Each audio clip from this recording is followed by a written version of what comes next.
반갑습니다. 내 가족의 사건처럼 하나하나 최선을 다하는 법무법인 이현입니다. 누구나 법적 문제가 생기면 심적으로나 경제적으로 큰 부담을 갖게 됩니다. 혼자서 해결해 보려 하겠지만 만족스러운 결과를 이끌어내기가 쉽지 않죠. 여러분의 정신적인 고통, 금전적인 어려움을 이해하며 무료 법률 상담 시스템을 통해 도움을 드리고 있습니다.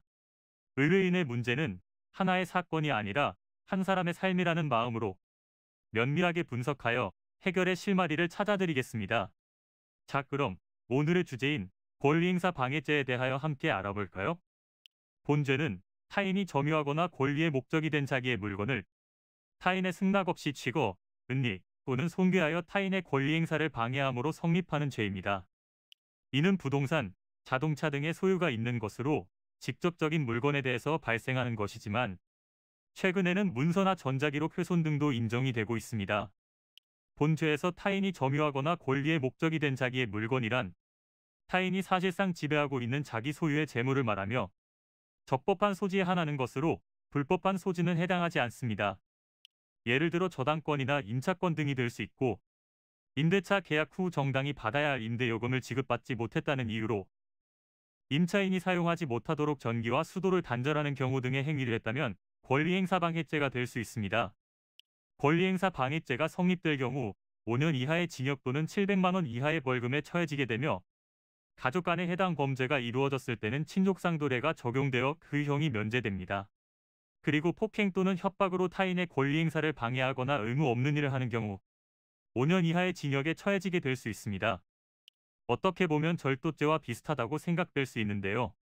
절도는 재물의 소유와 권리가 모두 타인에게 있는 경우이고 권리행사 방해는 물건의 소유권이 자신에게 있지만 물건의 권리가 타인에게 있을 때 성립한다는 점에서 차이가 있습니다. 형사사건으로 처리되는 사안이기 때문에 본죄에 연루되었다면 잘못을 인정하고 상대방과 합의를 보는 것이 최선의 방법이지만 죄가 인정되는 사안이라면 반성문과 탄원서 등을 통해 돌파구를 찾아보아야 할 것입니다.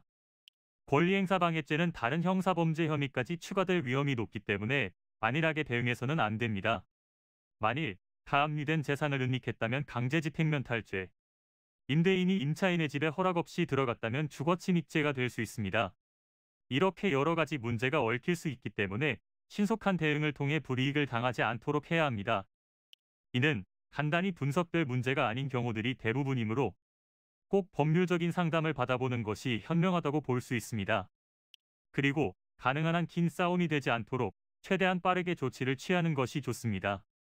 미루면 미룰수록 사건에 대한 난이도가 높아질 수도 있기 때문이지요. 가벼운 병도 방치를 하면 상당히 무거운 병이 되듯이 이 또한 역시 사전에 바로잡으셔야만 간단한 조치로도 해결할 수 있는 가능성이 높아지는 것입니다. 여러분이 골머리를 앓고 계신 그 사안, 저희 법무법인 이현에게 알려주세요. 무료로 제공해드리는 법률 서비스를 통해 든든한 지원군이 되어드리겠습니다. 간혹 무료 법률 상담이라고 쓰여 있어 변호사가 아닌 사무장 등과 상담하는 줄로 오해하시는 분들이 계시는데 이는 전혀 아니며 저희 법무법인 이현은 변호사와 1대1로 상담이 이루어진다는 점을 다시 한번 꼭 알려드립니다. 저희는 하나의 분야가 아닌 민사, 형사, 가사뿐만 아니라 비송사건 등 모든 것을 추구하고 있는 종합 로펌입니다.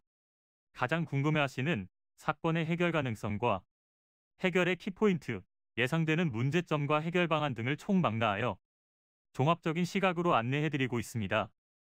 보다 정확한 상담을 위해 전국 무료 상담 접수를 먼저 실시하오니 해당 화면에 보이는 번호로 먼저 연락을 주시면 친절한 안내를 도와드리도록 하겠습니다. 인터넷으로 법무법인 이현을 검색 후 홈페이지를 살펴보시고 와도 좋습니다. 언제나 의뢰인이 처한 상황을 이해하며 그 입장에서 생각하겠습니다. 저희는 법무법인 이현이었습니다. 감사합니다.